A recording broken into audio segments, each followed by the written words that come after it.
Hello and welcome to this video on how to stop that negative self-talk using a technique called the reframing technique. And I have had negative self-talk hold me back from achieving so many things, and I finally learned to get some control over it using the steps that I provided in the video. So my negative dialogue still shows up. Do not get me wrong. I still often have thoughts that pop up telling me that I'm not good enough, that why would anyone pay for my services, that people will be laughing at me, or no one's going to want to listen to what I've got to say. Those still show up all the time. But I've learned how to have some control over them and choose what I focus on and what I just let pass. Okay. So we're going to go through some of these steps today. So hopefully you can have the same changes that I have, because everything just feels different now. I feel positive. I know I've got control over my thoughts, and it just helps me with my day-to-day life. Everything just feels better, and I want this for you as well. So you are here because you want to quiet your inner critic. You want to increase your self-confidence. You want to feel good enough. You want to stop holding yourself back from achieving your goals and the things that you want to achieve. And you want to stop feeling so negative all the time. And I so get it. It's heavy when that happens, and it's draining, and it also has some other negative impacts on our life as well. Okay, it can inhibit us from moving forwards. It can limit our growth, stop you from living the life you want. And it can also lead to increased depression and anxiety. So if it's left unfixed. So well done for showing up today, and hopefully stay with me throughout the whole video, because the steps are really easy to implement, but it does take practice, and I want to make sure it's really clear for you, and we can do some examples together as well. So what is negative self-talk?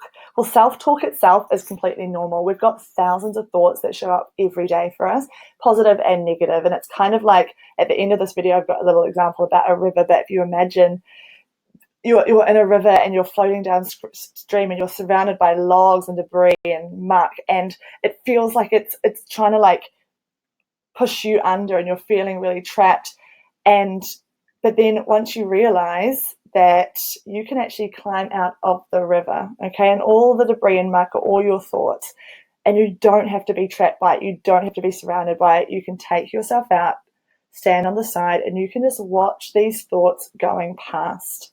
You can see the positive thought on the leaf or the negative thought on the log, and you can watch it come and go, but you don't have to be overwhelmed by it. And then you can choose which thoughts you want to put your attention into, you want to focus on. Okay, so I'm going to give you an example of the cycle that negative thoughts can have, because yes, they're there, but if you choose to start listening to it over and over again, it becomes believable. And that's when the problems start. It's when you start agreeing with it, believing it, letting it become your truth. So, for example, say if you're at work and you talk in front of your colleagues at some talk, and then afterwards you're like, oh, that was so embarrassing. You were so awkward on stage and everyone was laughing at you. So you have increased feelings of annoyance for yourself, you're a bit angry, and your confidence takes a knock. And the next time a talk comes up at work, it'll be so good for your CV. It'd be such a great step for you. You want to do it. And then all of a sudden, that inner critic comes up, reminds you how embarrassing you are, how awkward you are, and how no one wanted to listen to you, and you stop yourself from doing it. And then it's increasing that feeling of not being good enough, not lacking of confidence, and feeling annoyed at yourself. And the cycle just keeps going, and it grows, because what you focus on grows. And if you're focusing on these negative thoughts all the time, that's what's growing.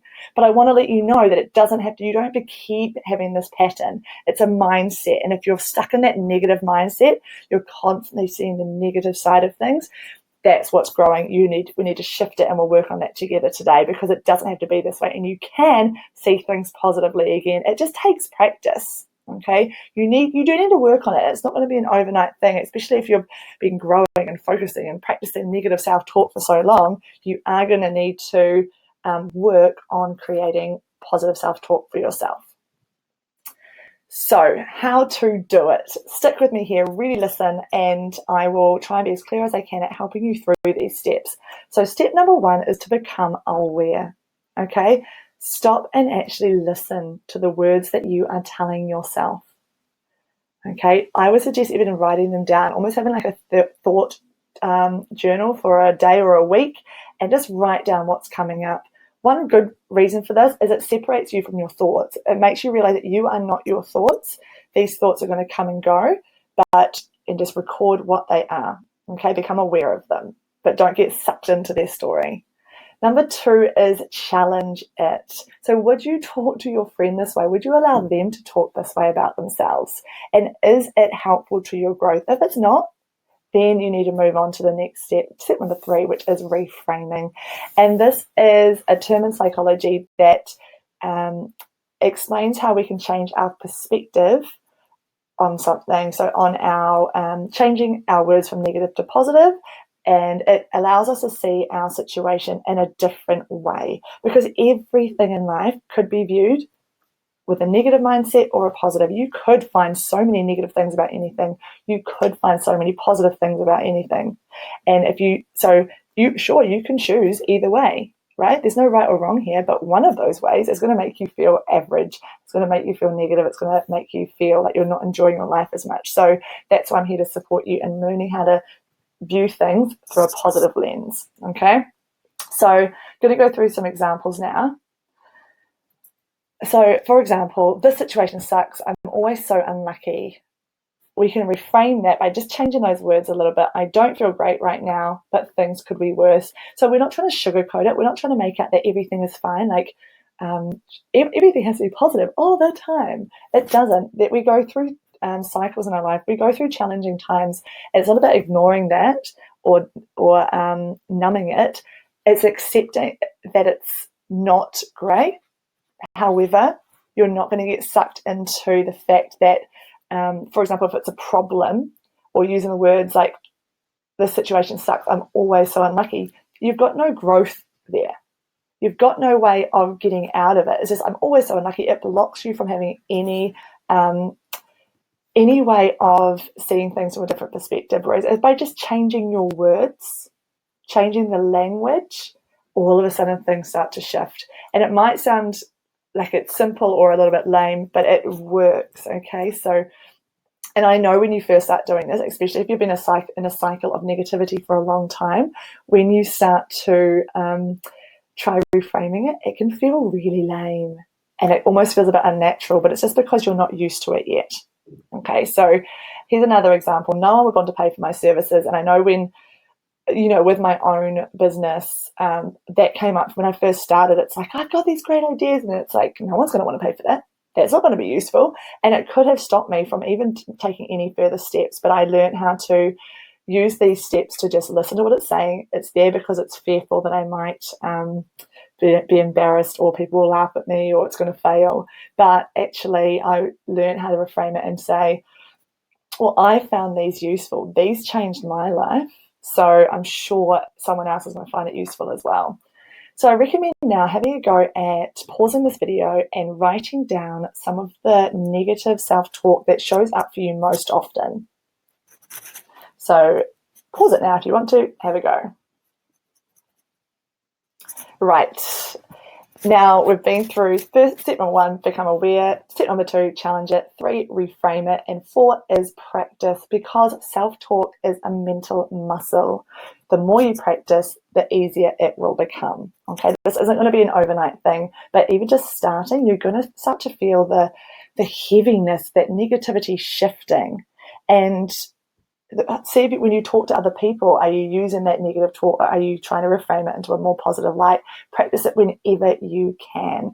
And if you've written down your negative self-talk now, I recommend trying to reframe it. And it doesn't have to be the polar opposite, like ignoring the fact that there's any challenge there, but just have a go at changing some of the words so it opens up opportunity.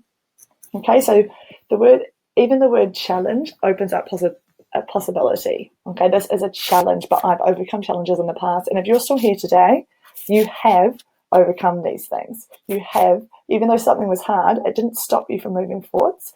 You are still here today. It didn't break you down. And if you're actually watching this, you're alive. You've coped with tricky situations in the past, and you will cope with them again. Okay. Here are a couple more examples for you, just in case you're struggling to reframe yours. So I'm stuck at home becomes I'm safe at home. I know this with quarantine at the moment, it could be very easy to go, I'm stuck at home, this is awful, I'm trapped. Or you just shift your thinking, I'm safe at home, this could be worse. I know in New Zealand there were people that came over travelling and in their vans, and they were going to travel around New Zealand for a couple of weeks, and now they're in lockdown in their van for a few months. So it's things could definitely be worse. So another one is, this is all too much to handle. And as I was talking about before, I've overcome other things and I can handle this too, because you have. And why is this happening to me? What can I learn from this? Or I never say the right things becomes I'm trying to think carefully about what I say. Okay, I struggle to say the right things, but I'm trying to think carefully about what I say. So there are some examples. Have a go at reframing yours. And if you want to, you can message me. I've put the details below. If you're struggling with any of the ones that you say often to yourself and you want practice or help with reframing them, message me, email me, and I'll get back to you with and help you as much as I can. And if you really want to ensure change happens, because you could go away and practice this by yourself, of course. However, it takes dedication, and it takes actually putting in the practice, okay? And if you struggle with that, get in touch with me. Work with me for my 6-week coaching confidence package, where we will really focus on shifting that mindset, turning it from a negative to a positive, changing the way you view situations, and it will just increase your feelings of positivity for the long term, so you don't have to go backwards. You then have those tools moving forwards for the rest of your life, so you know how to use it, and you'll finally increase your feelings of confidence and your feelings of being enough. Okay, and I really want to help you with this, because I just think, if I imagine myself, this is what I do for myself, I imagine myself in 5 years' time having that negative mindset still, I wouldn't want to even imagine what my life would be like. I'm not going to allow that to happen. And that's what my thinking was, so I had to make the changes. So if you want to get in touch with me, bridie.mcafee.coach@gmail.com, or Facebook, Bridie McAfee Life Coaching, or www.coachingwithbridie. And if you want to have a 45-minute complimentary session with me, I'm more than willing to do that, just to get you started, go through some of these techniques that we talked about today, go through some of your reframing and see how you're going, get you practicing it. And so if I can just help in any way possible, let me know how you are going. I'd love to hear from you, and see if you can also create that positive change for yourself. I have loved talking with you today, and I will see you in my next video. Bye.